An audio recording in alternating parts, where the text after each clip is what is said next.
Like I can see other than take chance on my story. And I found we were just friends when it breaks the hands. Let's put it on the road. We said I don't play about words. Just back and get that wrong dog. Just back and get that wrong dog. Back and get you that wrong dog. To the people that just see my people, they know that I deserve it. Put your hands in the air, I'm side to side. I'm on to the best time to ride. What my niggas say, my niggas ain't my niggas no more. Take it to the bag, look who takes up his bag. I do it for us, I'm going back. Don't rock the shit, yeah. New beats all the time with African shit. Just rockin' in the face, sweater till I'm ready. Polo with the black kids. Just polo with the black kids. Exclusive shit that you clean. Keep it coming, just don't stop the revolution. Start with shit, bang. I'm a really good people. Now, I don't want to be a bad person. I couldn't be blind, so I'm blind, we the blind, y'all fight. No, my mama said, baby, I ain't like you got sense. You act like I don't act right for it. You look at the person, so we grab no of the hurt. Unless you're from the Indian, because I ain't take no reference. You looking at me, but I ain't looking just at my character. I get the time I'm going on this letter back in the camera. Ready for my clothes, so the ladies get stronger. Don't really know me, because I am out of it. Don't feel hard like a powder beer. Ready to explode. Smell like strange food, because I'm a rebel, just cologne. It's all with the hello. Think you're a nice fellow. You know I like Homelo. You should just like Homelo. LA dogs, you saw us turn around. Keep your hands in your pocket. You ain't for my life. You can tell you can't stop them. I'm in the sky high, so the clouds can't drop them. My life is like a miracle. I want you to survive. I'm audible, ridiculous, illegible. Spit like Komodo. Go like Bruce Lee, boy, beating the need as bad as local when you dojo. Life is so amazing and raps like Jesus. They said hip hop is dead, but today look like Easter.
All right, ladies and gentlemen, let me know if you can hear me okay. I hope everybody has had a productive and an enjoyable weekend so far. And the music that you just heard on the intro, I got to give a shout out to my boy LAR Movement. You all got to go and check out that brother's movement and his channel. I see everybody's coming in here. I see you, CRU, Robert X, Alfonso Sullivan, Sister Eve, welcome. Creative World Films, Child of Light, Most High. Welcome to everybody coming in. Do me a favor real quick because I want to make sure that everybody can hear me okay before we get started. I want everybody to type a one in the chat if you can hear me okay. Type a one in the chat if you can hear me okay. Everybody coming in, give me a one in the chat if you can hear me okay.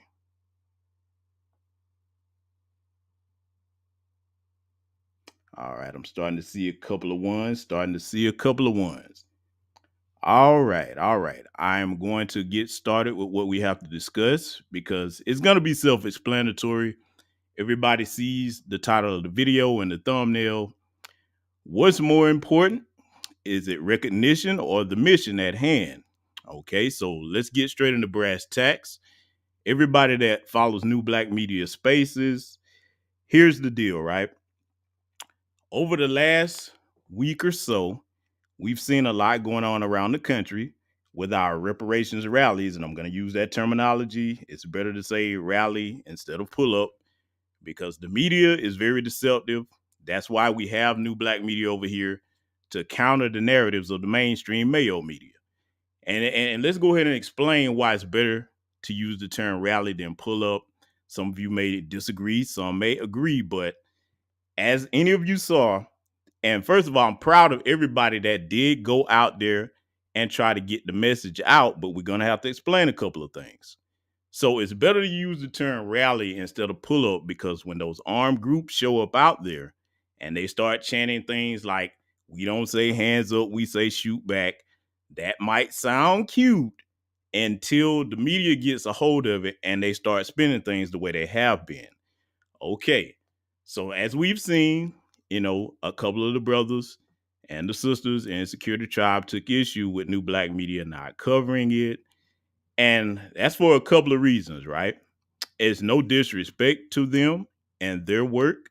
And I'm going to speak in general because we got a lot to cover about a lot of things. A lot of things.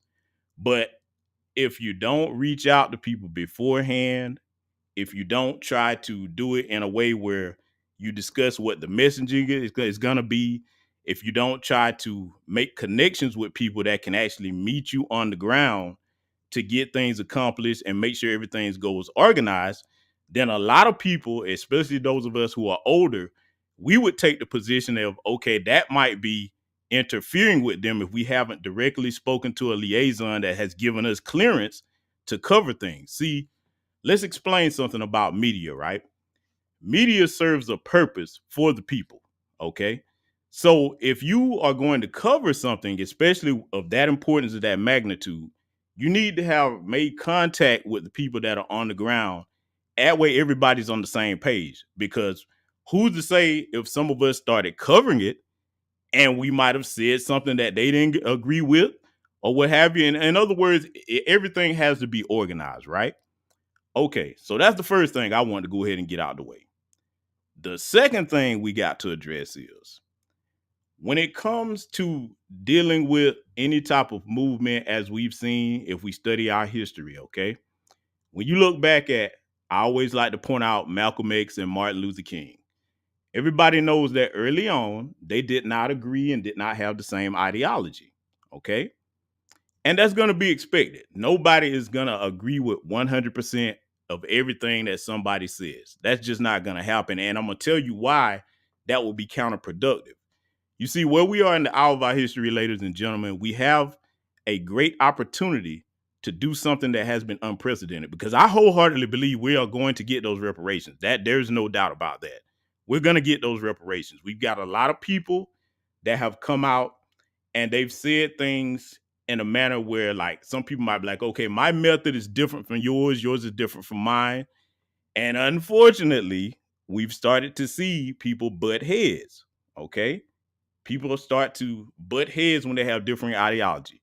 So here's the perspective I'm going to try to give some of you all here today when it comes to having a difference of an ideology with somebody that you're doing this work with. That is okay. Here's why. As long as we have the same agenda, you may have a different method than me. I may have a different method than you.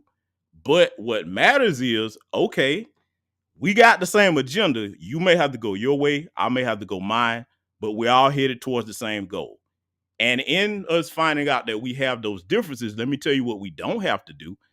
If I'm dealing with a brother or a sister and we're trying to get this work accomplished for our people, and it's really about getting the work done for our people, and we come at to a crossroads where both of us just cannot gel, we can't work together for whatever reason. This is what we're supposed to do. Okay, brother or sister, you go your way, I go mine. I don't have to disparage you. You don't have to disparage me. That's the adult responsible way to handle any kind of situation like that. Because, see, differences of opinions and ideology is good. I'm going to tell you why. If one person's ideology is wrong or incorrect, that leaves an alternative path that could still get us to our goal. See, we need to start thinking about this more in a teamwork sense, ladies and gentlemen. That's what grown people are going to do. We'll think about this from a teamwork aspect. Now, there's going to be some people that no matter what you say, they don't care about the team. They care about what I call me, my, I syndrome. So before I get any further into this, I'm going to be speaking in general terms, but I'm going to go ahead and tell you, like our elders used to tell us, if the shoe fit, you're going to have to wear it. And if you're a hit dog, you'll probably holler. So be it. Take it however you want to take it. Here's the deal. When you become infected with me, my, I syndrome, when everything that you talk about, when you're supposed to be doing work for the greater good of the people, becomes centered around me, my, and I want y'all to think back on something, right? Let's go back into history. Think back to when Dr. John Henry Clark, Neely Fuller Jr., Dr. Francis Cress Welsing, okay, Dr. Amos Wilson, Malcolm, Martin, even our living elder, Dr. Claude Anderson, who has spent well over 40 years of work trying to get the message out and get us on the same accord as far as group economics and fighting for the betterment of Black people. Think about all the things that those brothers and sisters had to do and did, and they didn't get the coverage that they felt they should have gotten. A lot of times it was people in our own community that turned on these brothers and sisters, but they did not let that discourage them. So my point is this: if you're going to be out here in the grassroots fighting for reparations, if you're going to be fighting for the empowerment and protection of our people, let me tell you young ones something right now, because you all don't know yet.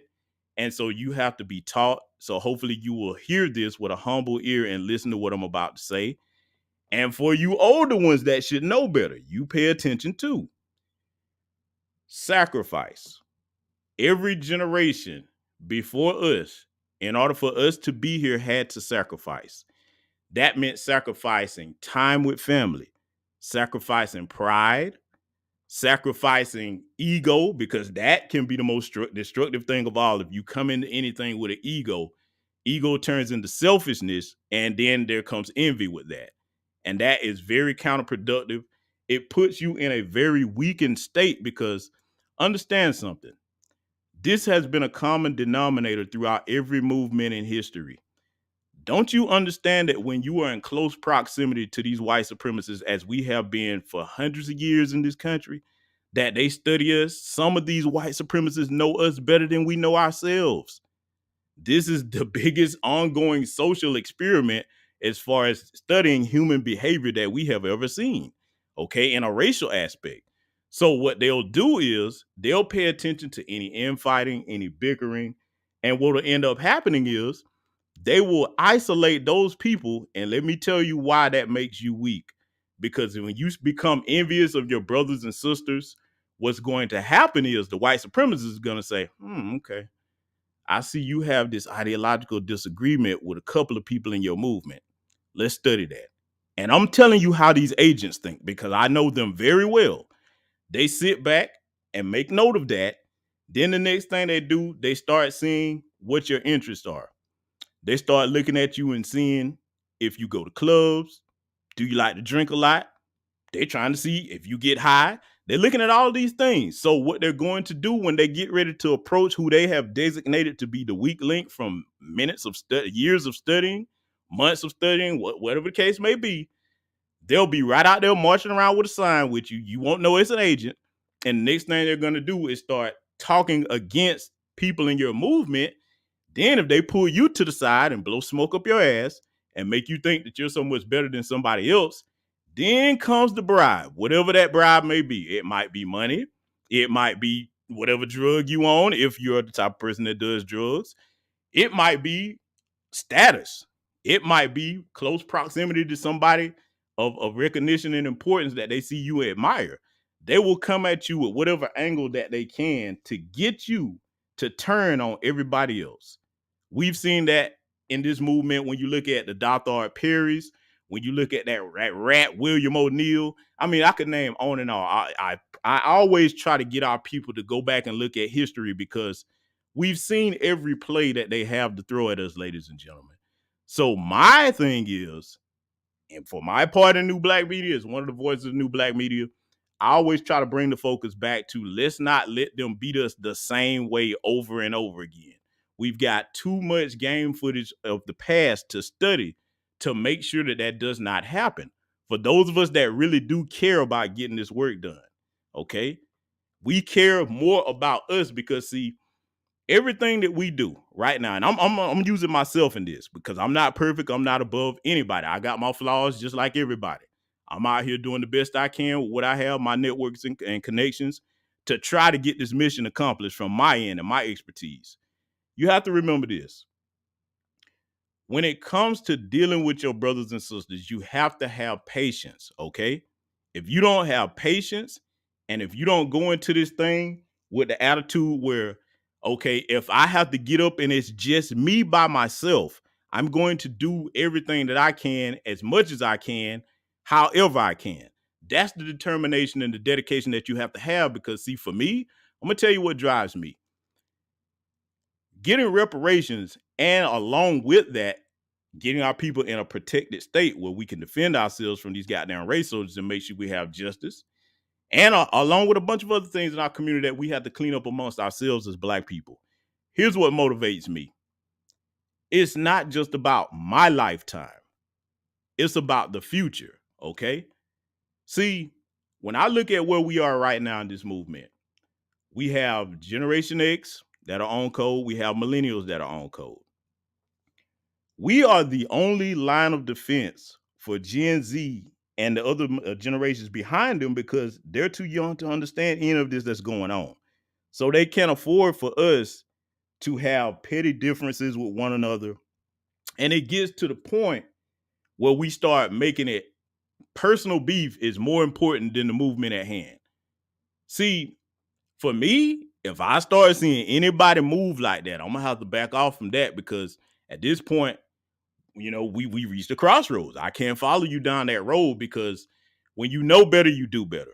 I have spent decades studying our Grandmaster teachers' work. I've had the honor and pleasure to meet some of them before they passed and spoke with them personally. So for me, I cannot carry on as somebody that does not know better when I start seeing certain things, okay? And see, I always try to be mindful when I talk to the youth about things because two things you all have heard me say on this channel. People don't care how much you know until they know how much you care. And then there's a certain way that you talk to someone and not at them. Okay. That's very mindful when elders are talking to the youth because if you come at them like that, they're going to get defensive. Now, with that being said, when it comes to the youth, please understand something for you young brothers and sisters out here that are doing this work.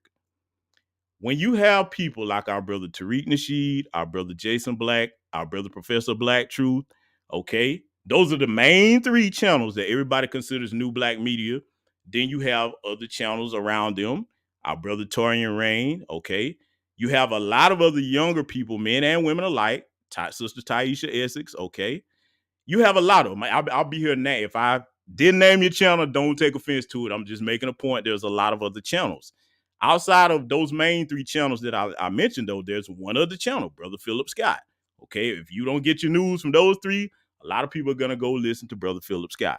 Okay, all right. So I'm putting that in the context to say this: when you look at those channels where our people get our news from, all of us try to keep the messaging in a way where if you're listening to us, it's going to give you something that empowers and educates you. And you take that information and you apply it to where you are with people that have like minds and get whatever you can done. That's what we try to do. None of us on any of our channels come at it with a me, my, I mindset, because that's counterproductive. We can't come into things looking at it about, okay, how am I going to get enough shine out of this, or how am I going to get my name out of here in a bigger way and make it all about me so everybody's looking at me? The minute that you start talking like that, and the minute that you start acting that way, where it's very visible that that's what you're doing, now you've made it clear to people that, okay, you are no different than a sellout Democrat or a politician that's only in it for them, even if you're on the Republican side, okay? And we don't need no more of that. Our goal is to dismantle that and get on code grassroots candidates like our brother Greg Marcel Dixon, who I'm going to have to shout out because I got to give that brother props, man. Whether you look back at the last 20, 30 years, you can't really see another on code grassroots candidate that has come out here like brother Greg Marcel Dixon and fought for our people the way he have. Whether you agree with everything he says or not, that's not the point. You got somebody in there that's trying to fight for our people when it comes to brother Marcel Dixon. And I'm going to tell you something that I've heard a lot of people say about brother Marcel. They say he can be passionate. They say a lot of times that, he'll be over the top with stuff. Let me tell you why that's a good thing. And I want y'all to pay close attention to what I'm about to say. And you please remember this. It is better to have a passionate grassroots on code candidate fighting for your interests than a cold, generic, buck dancing sellout politician like your Sheila Jackson Lee's, okay, for the Democrats. Then you look over at Daniel Cameron, that buck dancing buffoon. Don't even get me started on him. When those people address black people, they address us with dead souls because they've long sold out. They don't have any souls anymore. So when you have a brother that's passionate like Marcel, he's letting you know, hey, look, I care about my people. I'm going to get out here and fight for y'all the best way I can. That's why he'll always have my respect and support. As long as he stays on code and does what he does, man, he'll have my utmost respect and support. So now let's get into what you seen in the thumbnail here. The shame of chasing fame and a name.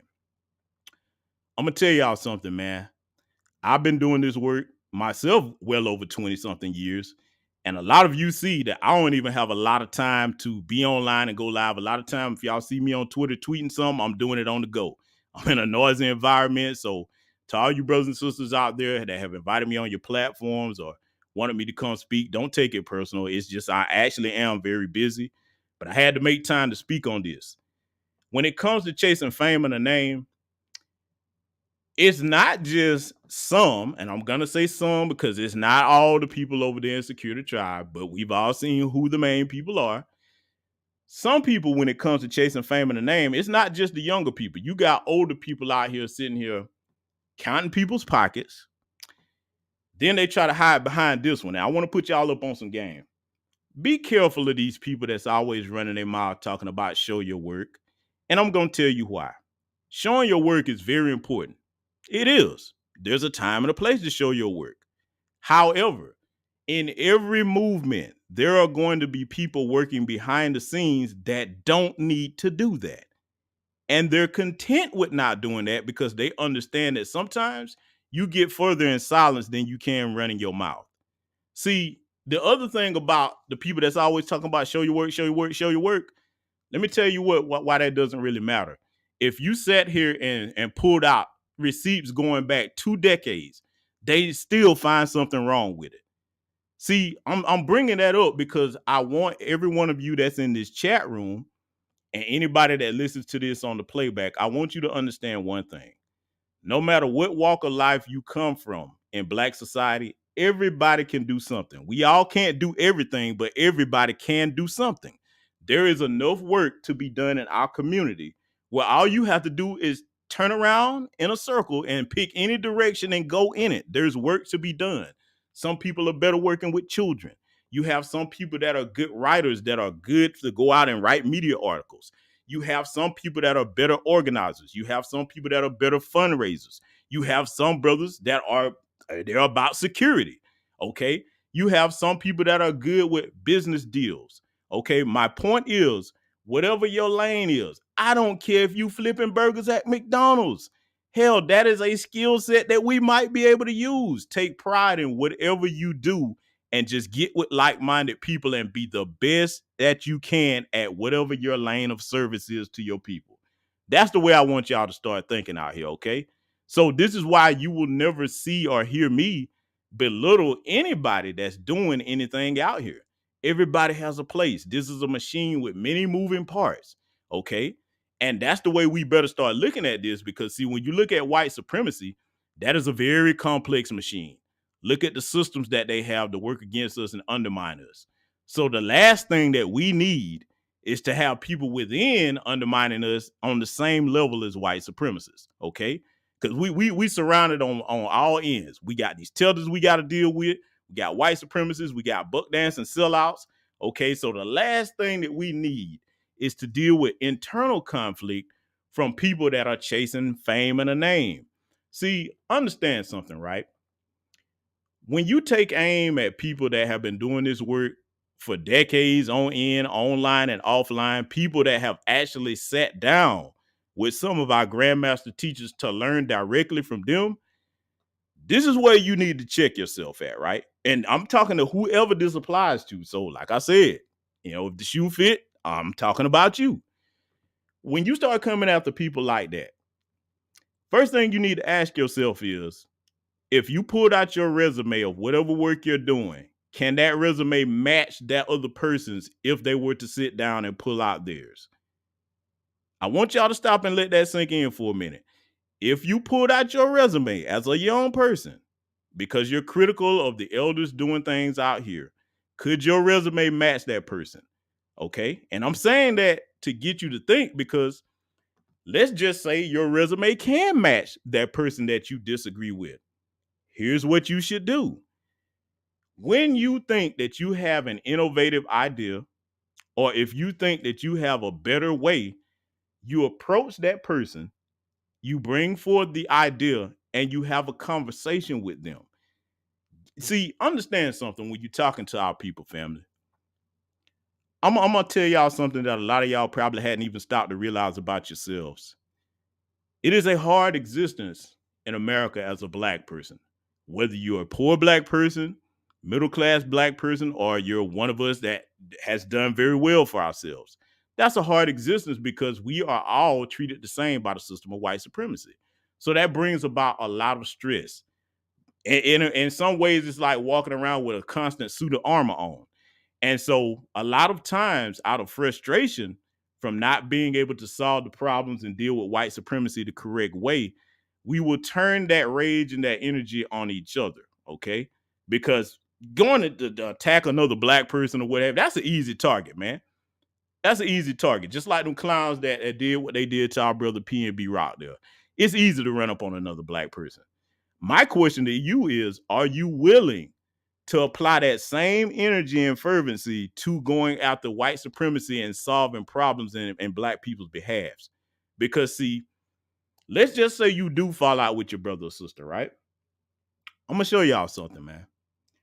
What you do is you address whatever the issue is. Try to stay away from ad hominem attacks. And the one thing that you do not do, if you have a disagreement with a brother or sister, I'm talking to black men and black women here, please don't bring up nobody's family, man. Don't do that. Let me tell y'all something, man. Y'all know I can't stand Boule Buffet Master Roland Martin. You will never hear me talk about that man's wife or his children if he has any. That'll never happen. I won't ever do that with anybody. I'll address the issue and I'll come at them all day long. I'm definitely gonna get on Roland because we got to stay on his neck. Well, I almost told a lie. I started to say we'll stay on his neck, but he don't have one to stay on. I digress. My point is this. Please do not bring people's family up into these conflicts that you have, okay? Because see, that's taking things to a whole nother level, man. That's taking things to a whole nother level. You have to understand that today society has changed a lot to the point where some of us have thrown away our values, but everybody hasn't yielded to that.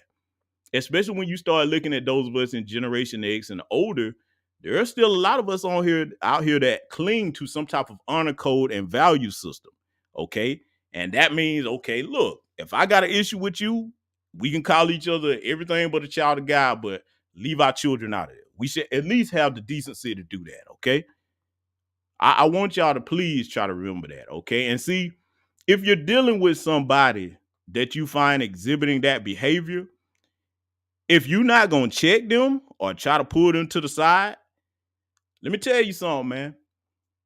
I don't have any children of my own, but I've had a hand in raising many, okay, in my family and outside of it.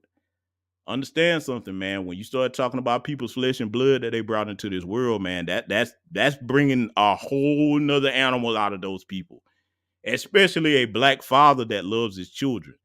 Let me tell you something, man. You got brothers out here that love their families to the point where they will actually die for them. So leave their children out of that. All right. Leave their children out of that. So now, when you start looking at the ideology of different people that you disagree with, I'm going to emphasize this point. If you're going to do this work on the grassroots in Black society, you have to master one critical component. And this is a critical component that actually has won wars with just words spoken. Master the art of great communication. And you cannot do that if you're not willing to listen and then ask questions when you're confused about something or you don't understand something. A lot of times, a lot of these disagreements that we see can be solved by people just having the common sense to ask questions and have a conversation with somebody. And then if you do get that conversation with a person, you got to keep in mind that person is not entitled or obligated to agree with your position on things. That's an adult mindset. That you got to be prepared to deal with that. You got to have thick skin to do any type of grassroots work out here. Okay, you can't be thin skinned. Here's the other thing that you have to keep in mind: when you are dealing with someone that is a well-known public figure, you got to keep in mind that that person has a packed schedule. Okay, and if they're already out here doing things like our brother Tariq was doing at the Revolt Summit, they don't have time to manage what you got going on and what they're trying to do at the same time. In fact, for the men especially, when you are out here in this movement, we should all be trying to pull our own weight. So it would be most unfair to expect Brother Tariq to do what he's doing, try to get his thoughts together before a national audience, represent us the right way, and go toe to toe with anybody that has a countering opinion or a position as far as us getting reparations. That would be too much pressure on that brother to have to worry about what you got going on over there. Okay, especially for the men. I'm really addressing this to the men. See, as men, we're supposed to be problem solvers. If I reach out to anybody and I have a good idea and I need their help, okay, if they give me an answer and say, hey, brother, I will see what I can do. It could be subject to change. I'm going to keep that in mind, but that's not going to stop me from doing what I need to do. My wheel's going to be turning regardless. I would love to have the help, but if I don't get it, cool. I still have a mission to finish, okay? That's the determination you're supposed to have as a man. All right, so now let's just say you don't get a response back from that person. That's fine too. This is the part where it's going to determine how dedicated you are to the task at hand. If you don't get help, if you don't get respect, if you don't get whatever you're trying to get from somebody that you reach out to, you mean to tell me that's all it's going to take to stop you? Understand that makes you very weak. All white supremacists love that when they can look at you and see that's all it takes to stop you. And see, let me tell you what they do when they see you take that mindset. You better understand that there are files on all of our grandmaster teachers that have come before us. They look at that file and see how tough they were and how determined they were, and they're like, oh, you easy to break. You don't even have a tenth of the spirit of a Dr. John Henry Clark or Malcolm X. We already know what to do with you. They're laughing at you. You better toughen up, man. It's going to be a lot of days where if you out here doing this work, you're going to be frustrated. You're not gonna feel like carrying on. You got look, let me tell y'all something, man. See, I see a lot of things behind the scenes that y'all don't. And I'm not gonna put this sister's name out here, but I'm gonna tell y'all something, man. I know an elder that is very well known doing this work who is not in the best of health right now. And let me tell you, man, you cannot make that elder sit down. You will have to restrain her. And she's not worried about credit. She ain't worried about who ain't doing this or that. She just gets up and does. And if I was to say her name, I'm not gonna do it because she don't like a lot of credit. If I was to say her name, y'all would be very surprised. You'd be surprised who I know. And see, I'm saying that because, like, when I look at elders that have done a lot more of this work before me, that have come before me, that gives me motivation, man. I mean, when you talking about people that's 65, 70 years old, that's still going hard in the paint trying to get things done because they realize that, okay, I didn't get this when I was a young person. I want to see other younger people have this. Man, if that don't make you get off your ass and go to work doing whatever you can with like minds, I don't know what to tell you. Okay? So let's go back to people that are envious of other people, right? Because it's a shame that we should even have to have this conversation when it comes to being envious of people that are public figures that have a certain level of notoriety and respect. You got to understand something. That did not come overnight. That came from years of being master students of their craft, them learning from people. And see, let me explain something. I pointed this out on Twitter earlier too. Sometimes the key to the door of gaining wisdom and skills that you need, it's not pride, it's humility. Understand that sometimes you have to be humble enough to close your mouth and listen when people are talking so that you can actually learn how to maneuver the way they do and get where they are if that's your goal. Because see, understand a lot of times too, when you look at history and a lot of our people that have pushed the civil rights movement forward, okay, people that have gone forward to instruct our people and do the best they can, like a Dr. Claude Anderson. You better understand that, man, that came from many years of them studying under people that knew more than them. Okay, nobody just comes out the womb knowing everything. None of us. Anybody tell you that, that's a lie. Okay, so throw that pride away because it's in the way of you actually gaining the wisdom that you need. And see, the people will put you where they need you to be. A lot of y'all tend to look at Brother Tariq, Brother Jason, Professor Black Truth, Brother Phil. Y'all look at them and look at where they are now. Let me tell you something, man. Brother Philip Scott over there on the African Diaspora News channel, a lot of y'all probably don't know this, and you can verify this, and he will tell you this. That brother started out on his channel back when it was the Advice Show. He started out making videos in his bathroom with the shower curtain as a backdrop, man. Real talk. You look over there at Brother Jason Black platform, when him and Professor Black Truth were broadcasting together. Man, I remember when them brothers started, man. And I'm talking about when it was 10, 15 people in the chat room, if that. It takes work to get where those brothers are and the sisters out here in new black media who aren't as visible online, but they damn sure put in work offline. Okay. It take work to get to that point. See, building respect comes from putting in work with your community, and then they recognize the work. And see, let me tell y'all something about this recognition a lot of y'all are chasing. Please pay attention to what I'm about to tell you next if you're a young person, because an older person, I feel like you should know better. I'm really gearing this part of this message towards the younger people. If you are looking at anybody that you feel has recognition that you want, understand that they didn't get that because that's what they set out to do. They got the recognition because they said, okay, let me pick something, get known for producing results consistently. Keyword, consistent results, meaning that if I am called upon, if my people need answers, I'm going to build a reputation of getting things accomplished to the point where somebody's going to seek me out.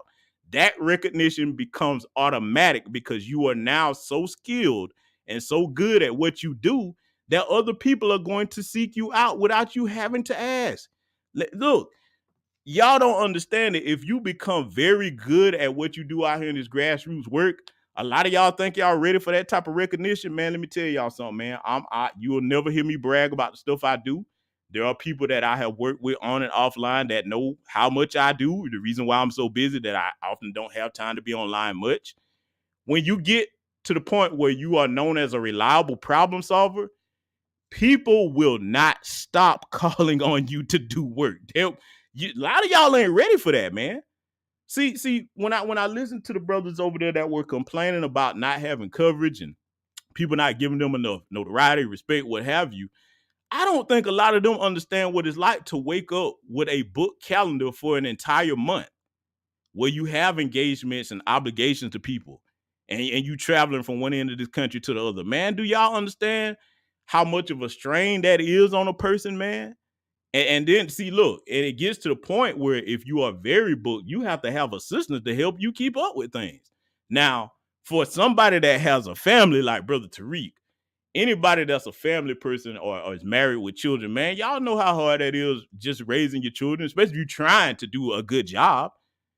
See, for me, man, I guess what I'm saying is when you know certain people that have helped folks like Brother Tariq and Brother Jason, Brother Phil, and a couple other people that y'all probably don't know nothing about. And you see certain people disrespecting you, you're like, okay, now that's not called for. Yeah, y'all, they don't need me to speak for them, but I'm gonna say this much, man. A lot of them brothers, man, have given people the shirt off their back, and y'all just don't understand, man. Y'all really don't, man. So when you come at them a certain way, that hurts them people, man. You know what I'm saying? You see, understand when you give your all for people, especially when you don't have to, and then you have people throwing dirt on you, man, that's a blow, man. See, this is why we have to be mindful about how we come at our brothers and sisters. I'm not telling you not to have a disagreement with somebody. I'm not telling you got to get along with everybody. What I am telling you is this: respect everybody's contribution to this movement.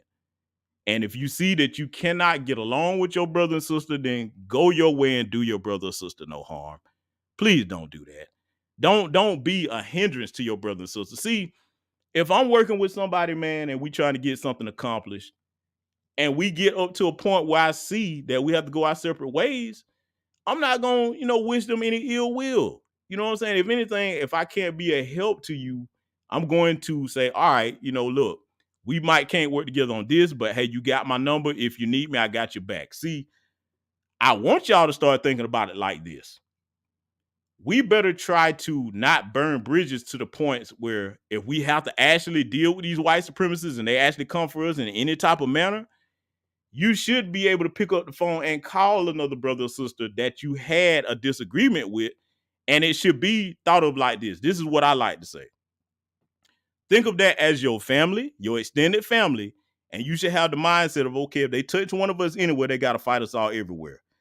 Go back and look in history and look at what happened when the white supremacists were coming at our elder and our ancestor, Martin Luther King. Malcolm wrote him a letter and he said, listen, if you need me, we got your back, brother. I'm paraphrasing, but you all go ahead and listen to that and look that up. See, basically what Malcolm was saying, if you look at a lot of old media, he vehemently disagreed with Martin. But one thing he did not see Martin as was somebody that was not his people, because he knew he wasn't trying to harm black people. He had just had a different method of going about it than Malcolm did. So my point is, we better have each other's backs out here because we all we got. Okay? We all we got out here. See, these other groups, the white supremacists, they're anti-black buffer class groups, these white Hispanics, Asians, Arabs that come over here that are classified as white, they are all on the team, on the same page and team against team black folks. Okay? They all on the same page. See, when they see that type of stuff, y'all better start understanding something else too about being on these online spaces. I try to make sure that I keep this on people's minds when they're in any space of mine or any platform that I have. Don't be so quick to respond to a lot of these faceless trolls online, because how you know that's another black person you talking to? How you know that's not somebody that's been sitting back for weeks watching what you got going on and say, you know what? Let me instigate what these Negroes got going on to keep them distracted and unfocused on the task at hand. See, for me, If I could infect any of you with any trait that I have, it would be my focus, because once I latch on to something, I do not let go. They can't come at me with anything to distract me from getting these reparations and working with other brothers and sisters that are trying to draft legislation to get things accomplished, because they'll come at me with, yeah, what about this or that? Yeah, reparations, cut this check. If you're not trying to help me do that, I can't hear nothing that you're talking about. That's the type of focus that you have to have. And see, you want to scare white society, white supremacists rather, get on code to that point where when you set your mind to do something, that no matter what they throw at you, they cannot knock you off your square. Do you understand how much power that is, brothers and sisters? Do you understand how much power? Do you know how much they fear black people just getting on one accord with one ideology and actually following through? Think back to the Million Man March, right? The first one in 1995 and the one in 2015. Don't you know that when them white people saw that, whether you agree with Mr. Farrakhan or not, look at the imagery of that. That many black people in the same place at the same time, no foolishness going on, with one agenda, dedicated to trying to work with one another and come up with solutions and leave in a motivated state. Don't you know how much they hate to see that? See, when you become codified as a people, there is nothing that anybody can do about that. Take a page out of our oppressors' books, because they're on code against us. A lot of people like to mimic things that the dominant society does. They want to wear these expensive luxury items, which they make a joke at you about, because them folks don't buy those items like that. They look at us like the biggest fools in the world when we go running and spending all our money on that, because we're empowering their economy. What I'm telling you all is, if you're going to copy something from them, copy their ability to stay focusing on code. For example, when any of us walks into a room and they're gathered in there, the conversation going to change if it wasn't no black folks in there before. Oh boy, it's going to get quiet. And then they're going to start changing up their terminology, because they all on code. Even if they got a rivalry with another white person in there, they'll be like, okay, yeah, we'll get back to that. These Negroes are in here now. Everybody get on code. That's how that works. Okay? So let me take it on over to these older content creators that I have seen throwing shade at a lot of those brothers and sisters, namely Jason, Tariq, Professor Black Truth. Let me tell you something, right? And this goes to any one of you that this applies to. If you sitting around worrying about how many people are in these brothers' chats, and you worrying about why people keep coming over to listen to them, first thing you need to do is, again, go to the resume. See if you have a resume of public speaking to get something done. See if you have a resume of actually going to the great length of bailing out people out of jail when they are incarcerated due to these white supremacists, right? See if you have a resume of when some of our grandmaster teachers and icons pass of paying for their funerals. See if you have a resume of actually helping people get legal counsel if they need it.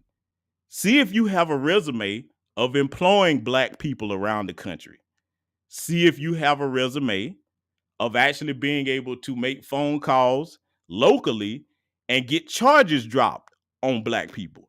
See, I could keep going on and on about the list of things that those brothers that I mentioned have done. I would be here this entire broadcast if I was to keep that going. I brought that up to let those people that sitting over there hating on them know that you sitting on a 10-hour stream. First of all, how you got 10 hours dedicated to sit on a stream and criticize somebody else? You talking ain't gonna get you to their level. That's not gonna get any results done in your community. I don't care what kind of organization you have or whatever. Anybody that's got 10 hours to waste hating on somebody else, you boy, that speak for itself, boy. That's funny to me. Because see, you better believe if those brothers that you hating on spend 10 hours on anything, it's gonna be something to either generate economic opportunities, or it's gonna be something to work with other black people and get something done in the best interest of the collective of black people, not me, my I. You cannot get anything constructive done for the collective of black people with me, my I syndrome. I don't like being around people like that. Okay?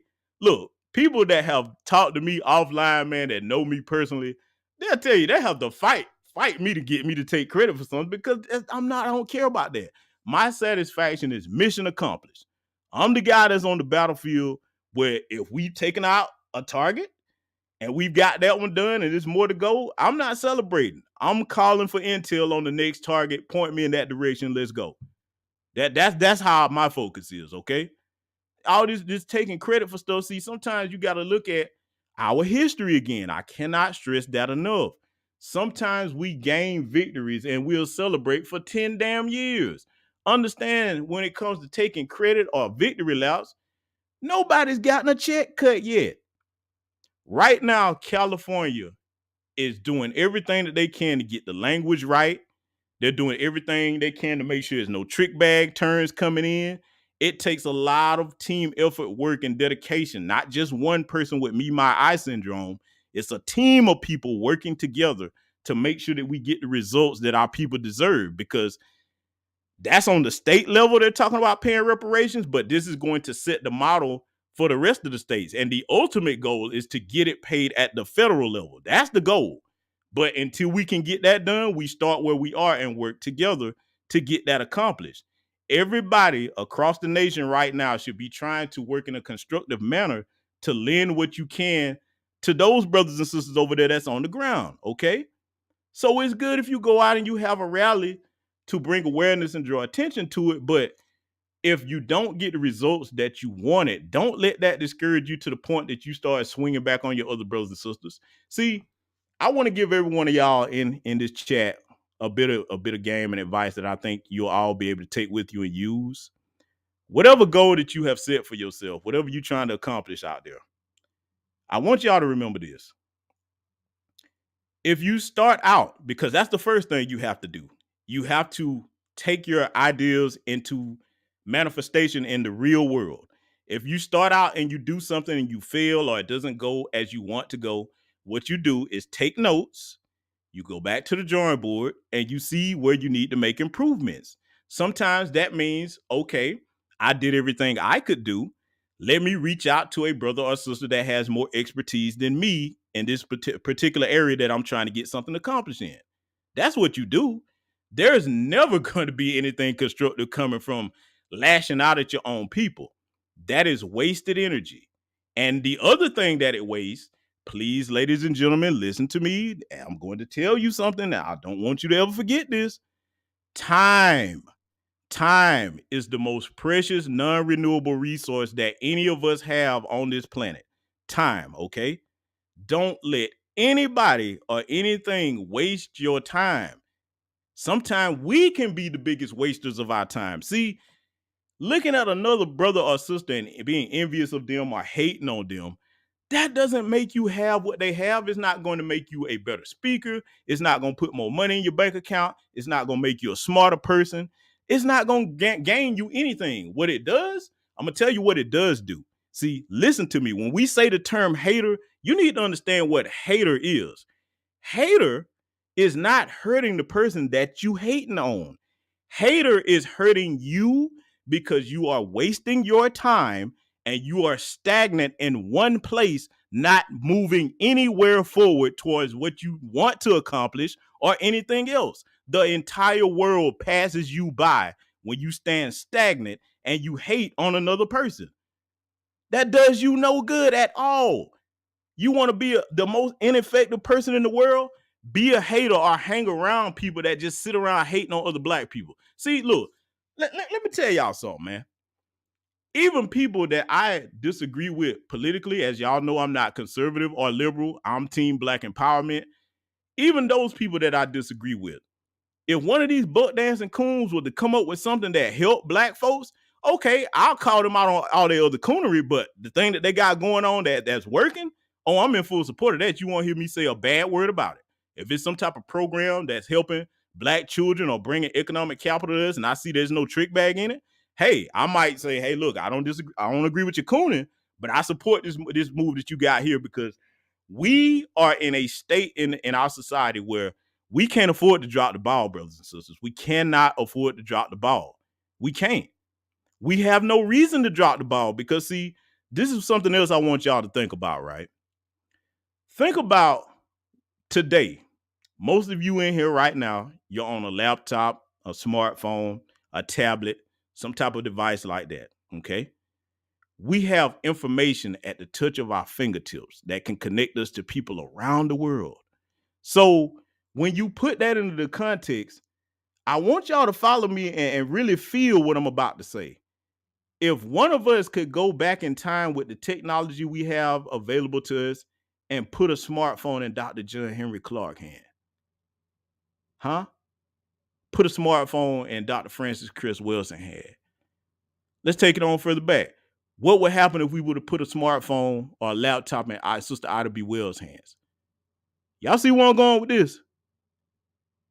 Understand that we are in a blessed position to use this technology for the betterment of our people in more ways than they ever had a chance to, because it didn't exist back then. They would look at us like some fools, man. They'll be like, you got all this at your disposal and this is what you choose to use it for? Come on, man, really. Some of us have to stop and think about it from that angle, all right? Okay, so let's further flesh out why hating on, because it's a shame I have to break this down, but let's further flesh out why hating on somebody does you more of a disservice than them. Not only, as I said, does it waste your time and leave you stagnant, this is the biggest detriment. You are teaching other young people that are watching you that this is what they're supposed to do if they want to make progress. See, if you gonna hate and that's what your lot in life to do is, I don't care if you just destroy your future. Don't destroy the future of another young person that's watching you every day, because see, that's the other thing I try to do in my life. I try to be mindful that younger people that you might not even be aware of are watching you. Okay. And see, to prove my point on that, everybody in this chat room has been a child at some point. Think about somebody that was in your family or somebody that you might have just admired in your neighborhood that didn't even know you. They didn't know you was looking up to them. Be that type of black man or black woman where you carry yourself in a manner or fashion where if the next generation is looking at you, it can be something that's going to be constructive to their future. They'll see, okay, if I carry myself like this brother or sister, I can actually do something positive for myself and my people. See, when you got me, my eye syndrome, you can't do that. You can't do that when you got me, my eye syndrome, because the only thing that you can see is what's best for you, what you want. And see, those are the most untrustworthy black people there are, because see, let's look at the current Democratic Party. And yes, I'm talking about the Democratic Party because they're the ones in power right now. That's why they don't do nothing for us. Boy, I almost said something. I want to keep this where anybody can play it back. Y'all know me, man. Sometimes, boy, I'll get the cursing over here, boy, and invent stuff y'all had never heard of before. But I'm going to try to keep this clean because, see, look at those sellouts, man. They've already got theirs. They're good, man. They're going to try to stay in office until they die, selling black people out and cutting our throats. Now, that's why they do what they do. Do you want to be like them? Do you want other young people thinking that that's what they're supposed to be like? See what I'm saying? See, sometimes when you get caught up in going after somebody or trying to hate on somebody because they didn't do a certain thing that you wanted them to do, you got to look at it as if it's bigger than you. It should be bigger than you. It should be bigger than you. Okay? Because if it's not, then my question is two questions actually. What are you here for and who sent you?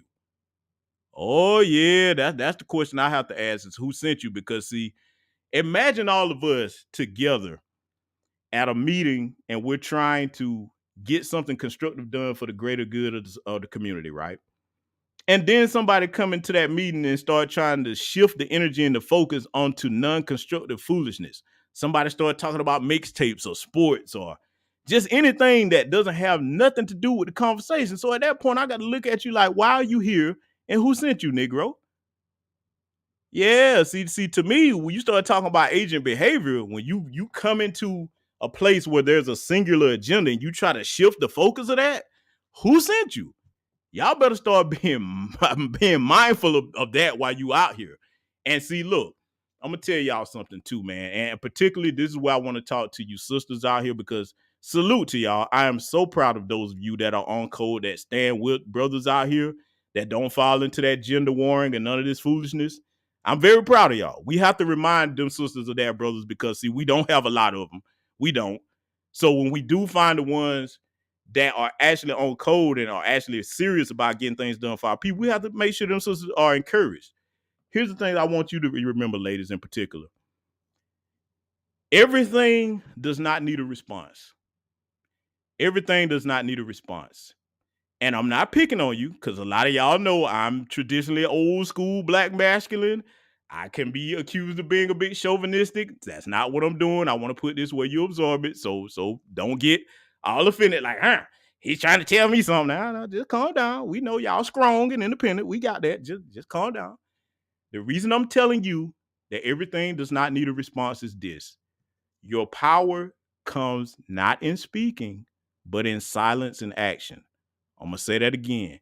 Your power comes not so much in speaking, but silence and action. See, sisters, if you out here doing this work or just in your daily life and you got some helper that's constantly hating on you, you hadn't done nothing to her. All you doing is trying to be the best you that you can be. But she always got your name in her mouth, always hating on you. Cool. Let her have that. Let me tell you what you do. I'm not telling you not to feel no kind of way about it. In fact, embrace that emotion. But see, here's the thing that a lot of brothers don't tell sisters to do with that emotion. You channel that and to say, okay, bitch, you hating? I'm going to really give you a reason to hate. Just wait till I level up on this business plan I'm about to finish. And you don't have to make no announcement. See, you let your actions hit people in their chest to the point where they have to be like, ooh, I was hating you before, but I really can't stand your ass now.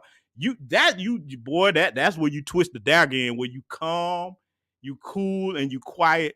And see, this is what destroys a hater. Please, sisters, remember this. Flash them that smile where you like, hey, I see you over there. God bless you, sister.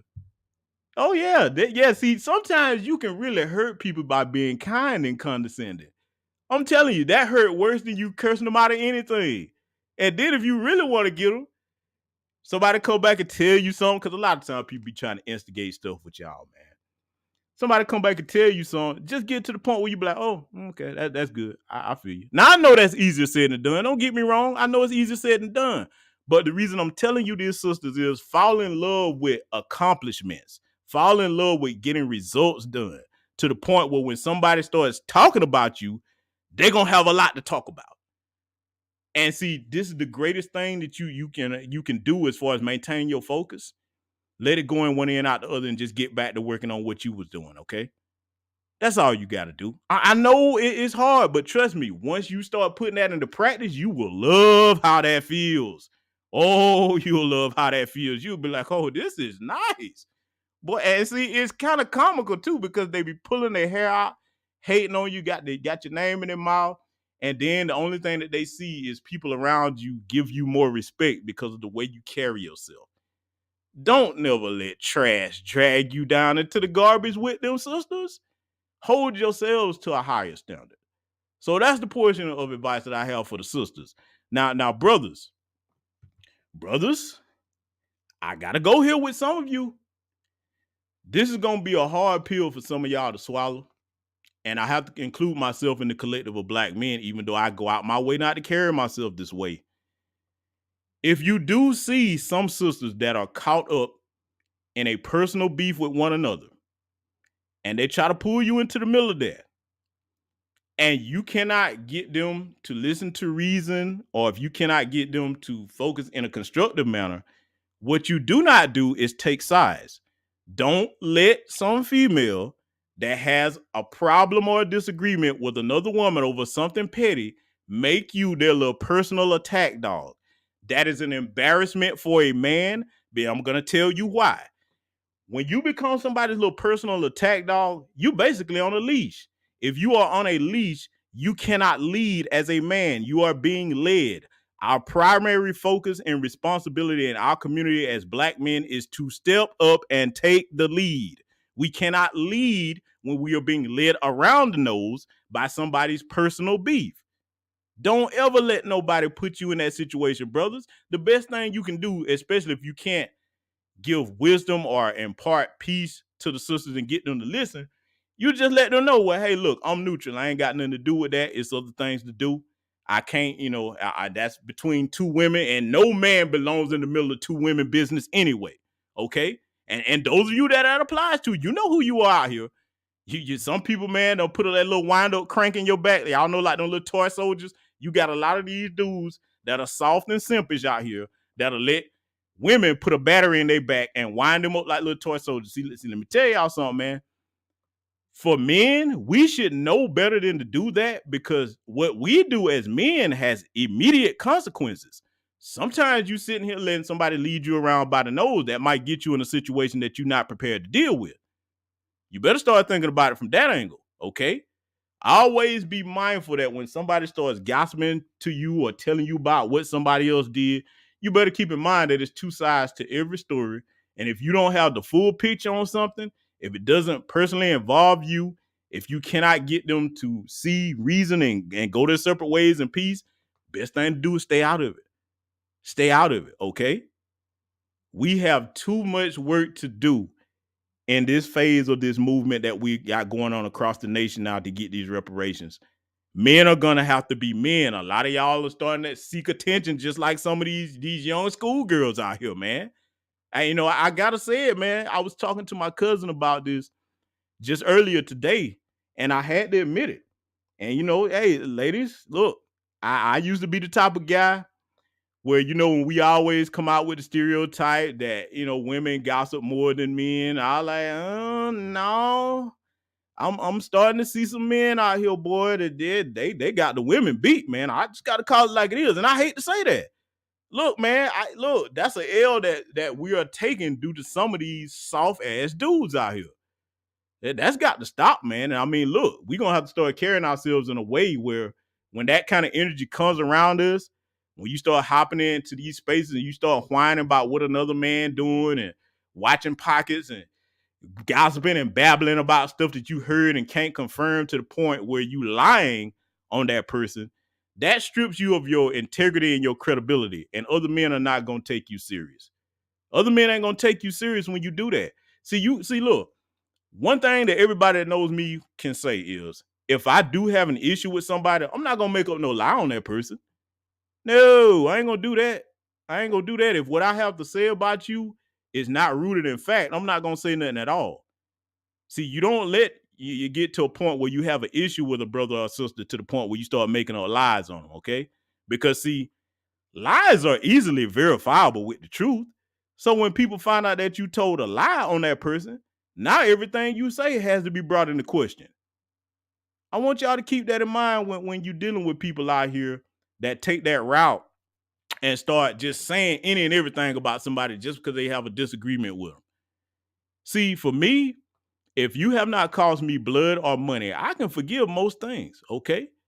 This work that we doing, man, those of us that have been doing it for over 20-something years, we not in this to make friends. We in this to get results. We are in this to get everything that our ancestors are due and then some with interest. Oh, boy, we got a lot of collecting to do. We got a lot of collecting to do. And see, we cannot do that if we have people out here, primarily the men, running around acting like petty high school children, man. No, man, that's not what this work is supposed to be about, right? Sometimes, there's no shame in this either. Let me bring this up. If you are a young person and you started doing this and your heart's in the right place and you got frustrated and things are not going the way you want to go, everything isn't going to happen overnight. Sometimes you might need to regroup and sit this one out and learn some more before you try to jump off the porch and get your feet wet. It's going to be a lot of discouraging days where you try to get something accomplished and you hit some roadblocks. And if that's all it takes to make you give up, you ain't built for this, man. Real talk. You're not built for this if it's easy to make you quit. See, this is the other reason why, if you come into a space with that energy around people that have been working together for a number of years, let me tell you why you're going to be rejected very quickly. Compare it to a situation where you have a military team and they've been on several tours of duty together and they've survived a number of things that have put their lives in danger. Okay. Compare it to that. Now, There might be some rookies that come amongst that team that hadn't been with that particular unit. Okay, if they come in and don't get on the same code and the same accord with that tried and true consistent veteran team, they're going to be treated like outcasts because no one will trust them. See, there's going to be times where if you're working with somebody, especially if you've been doing that work with them for a number of years, you've had to be each other's inspiration and uplift each other. Okay? Because it's going to be times where you wake up and just feel like, shh, man, this just I ain't gonna be able to get it done today. That's where you have brothers and sisters that you can reach out to with a phone call or they just check on you. And I want all of y'all in this chat room that while you in here, first and foremost, let me say thank you to everybody that subscribed to this channel. I have some of the most loyal supporters ever. If you hit me on Cash App or donate anything, I usually try to put your names on the community tab after the broadcast, unless you say anonymous. Just text anonymous. I understand everybody don't like their business out. I just try to put your names up as appreciation. But back to the point that I was making, make sure that all of you in here, all of you beautiful black people, all of you powerful black people, make sure you just check on people just for no reason sometimes. Hey, brother, sister, you good? You need anything? Sometimes you never know what the people around you are dealing with or what they're going through, and that might be the last thing they need. They might be having the most fucked up day possible. And the only thing that it would take to bring them back to some form of peace of mind is to let them know that another brother or sister care. Make it a habit of look. I'd rather for somebody be annoyed with me for just checking on them at random to make sure they good than to have them think I don't care at all. Okay. And see, I'm the type of person where everybody that knows me, they can tell you this is the truth about me. We might have a little disagreement or falling out, but I ain't gonna let that be something, man, that I just hold a grudge with you over. I'm gonna hit you up, man, and I'm like, hey, you good, man? You know what I'm saying? I mean, because I want to make sure that you okay out here. I know what this work is designed to do to people. And especially when you got people that are in these different alphabet agencies trying to construct whatever they can to discourage you from doing what you can for your people. Okay. So I want y'all to always get in a habit of checking on your brothers and sisters out here. Okay. Get just hey, family members, man, pick up that phone and just give them a call sometime. If it's nothing so severe where they've done anything detrimental to you, don't be too proud to attempt to make peace first. And if they don't accept that, fine. At least you know you made the attempt. Because see, let me tell you something about that, right? And I'm applying it to this movement as well for people that are not related. If it's not a severe type of falling out of disagreement, okay, you make the attempt to reconcile with them first, and even if they don't accept it right then, because they're too proud or stubborn or what have you, or they might still be feeling some type of way, at least you've let them know that, okay, hey, look, when you're ready, the door is open. Okay? Sometimes it's better to do that than be so quick to throw someone away. Okay? Real talk. See, we have to remember that we human beings, man.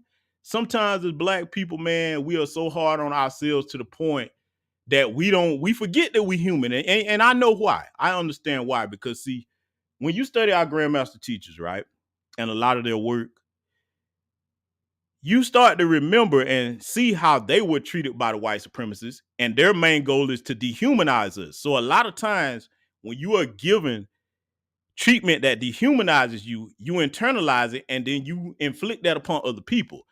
All of us, every one of us, have to be mindful that we are not inflicting the same treatment that our oppressors have inflicted upon us on other black people for no reason. Okay. Now, if it's somebody that's no good, that's a criminal, somebody that's, causing harm to the community, okay, we all supposed to be against them. And none of us supposed to accept that. But now, if it's just some minor thing when it just come to words, hey, man, be more forgiving than that. Because, see, we damn sure more forgiving of these damn folks out here when they killing our loved ones.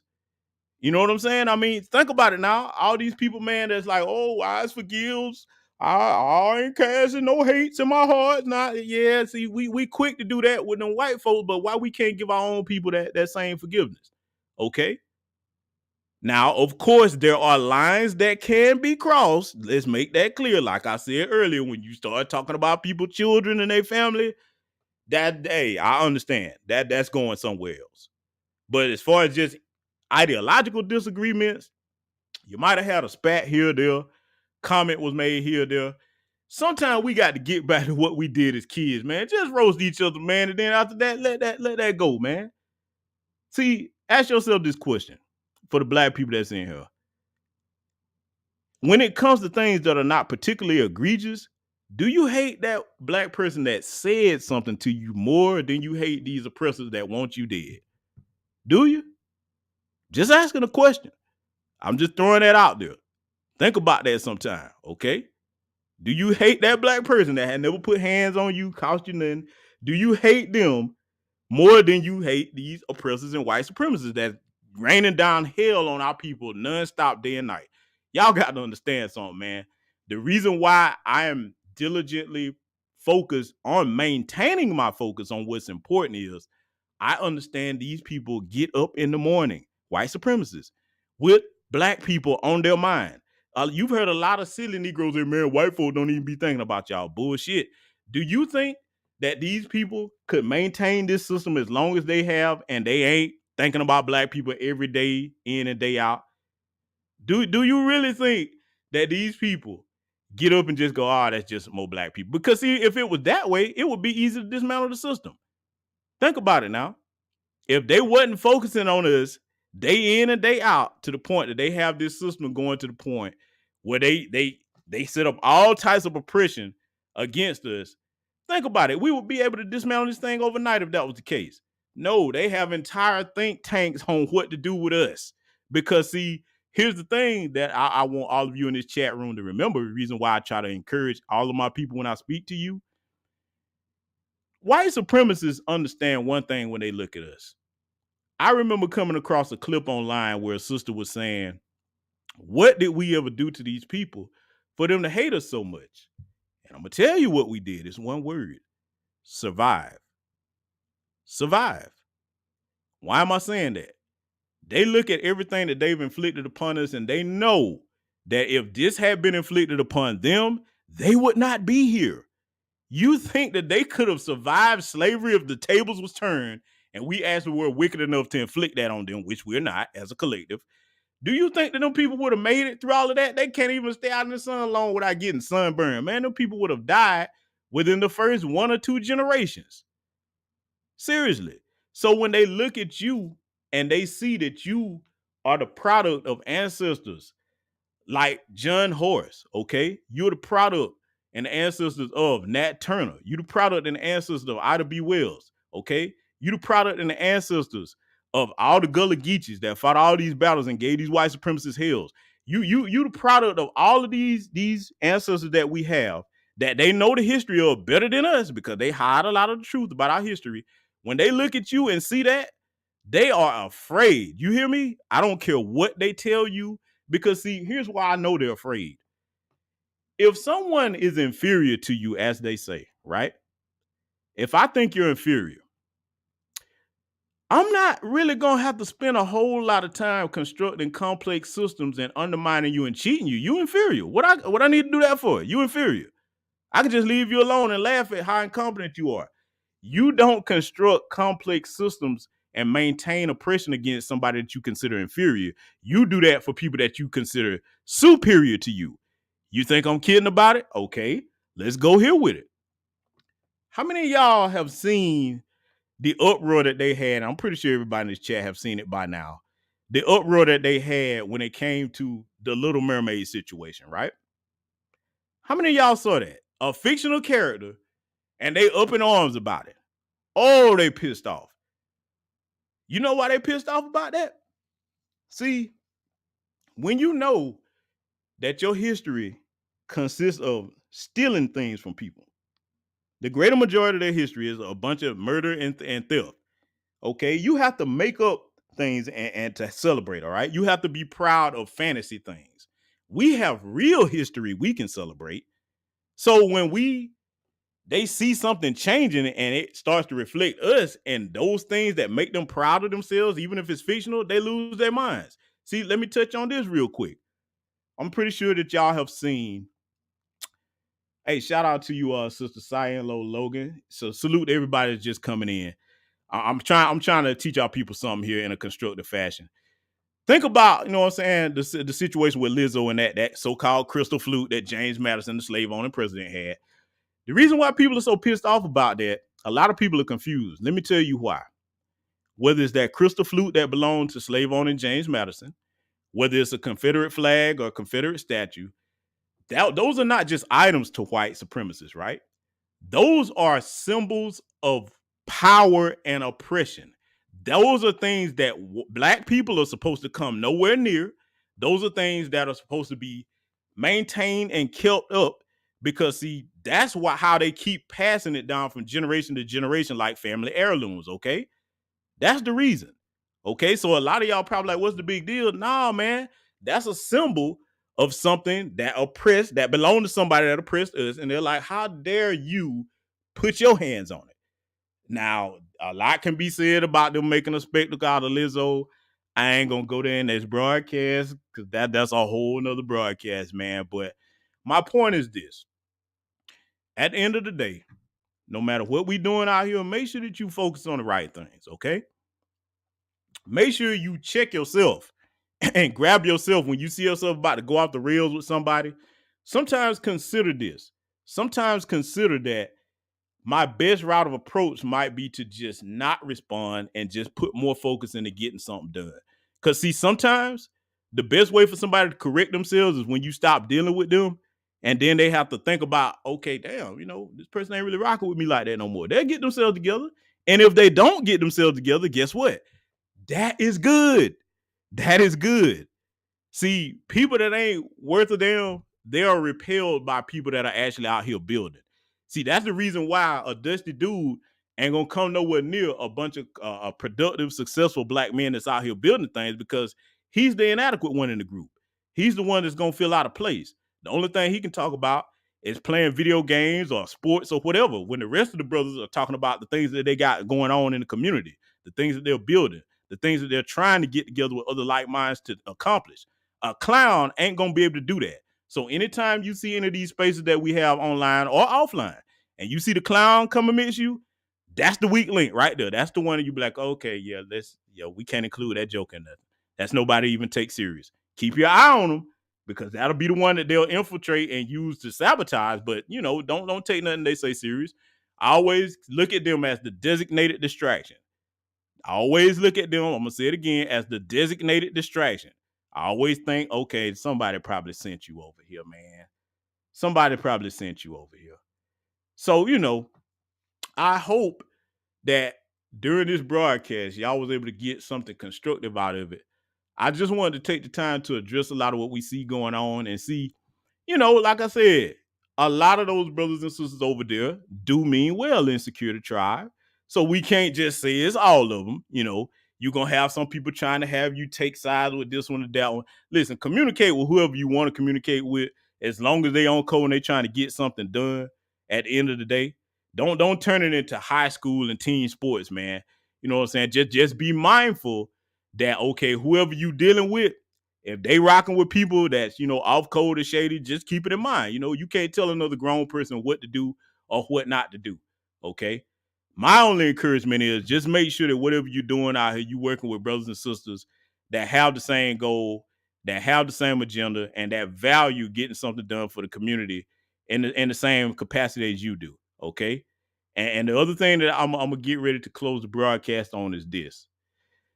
Please, please, please, please, when you are in the presence of young people, for those of us who are elders, please make sure that all words that you have are of encouragement. And if you see that they need correcting, be mindful of how you do it, okay? Because, see, there's a way to correct a young person and they will come to their senses and see the error of their ways. And there's also a way that you can go about trying to correct them that's overly harsh, and it'll really discourage them for the rest of their lives. I'm talking about particularly young people, teenagers, when I say young people, okay? Be patient with the young people, because we all had to learn something at one point in time. I've had many patient grandmaster teachers teach me things, men and women, okay? Teach me things when they was like, boy, just go on somewhere, man. Get up out of here, man. Nah, they're like, okay, you think you ready to do this, young man? Come over here. Let me show you how this works. And see, remember that the more time that you take and spend with young black people, man, that's building them up, man.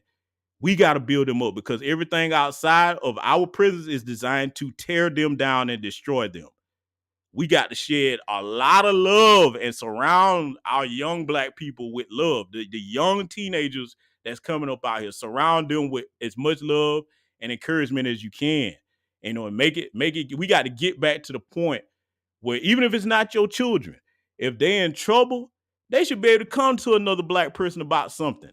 You see what I'm saying? Before they go and do something that could ruin their lives, okay? So with that said, brothers and sisters, I know I've kept you all here. I can be a bit loquacious and run my mouth, but a lot of y'all was asking me what my thoughts are on things.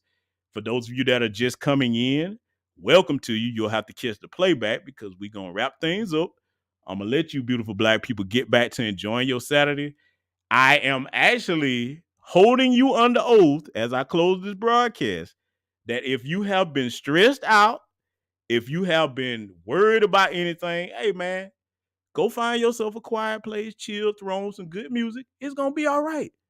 We've survived so much more, and our ancestors have survived so much more with less than we have today. It's going to be all right. It ain't nothing that's going to be able to beat you as long as you decide that it's not going to beat you. With that said, I love everybody in this chat room. Black first. I'll see you all in future content.